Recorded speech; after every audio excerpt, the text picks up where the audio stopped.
Hey guys, in this video I'm going to show you how to show multiple databases in one view in Notion. So I have this database right here and this one as well.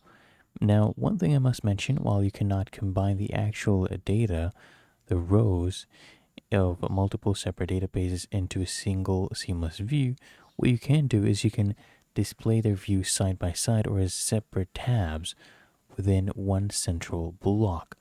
And the main method that people use is going to create a new page, and you can name this anything you want.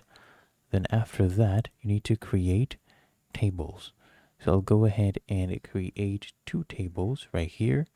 This will be one, and we'll go ahead and have another table. Now, what you need to do is you can go ahead and do table view for a database here. As you can see, this is a project. Go ahead and get started with that and click on done. So we have that going. And this one as well, you can turn this to a database. Or what you can do is you can come here and create a new column. And then that column, what you do is you go ahead and convert that right here to another database, and you can use that. Now here we have this database. If you want to link it to an existing one, what you can do is you can click on this plus icon to create a new column, and then you come here, choose relation, and we have the existing data sources. So in this case, we'll choose the task tracker. We have linked it to this. You can do a two-way relation. You can toggle this on if you want.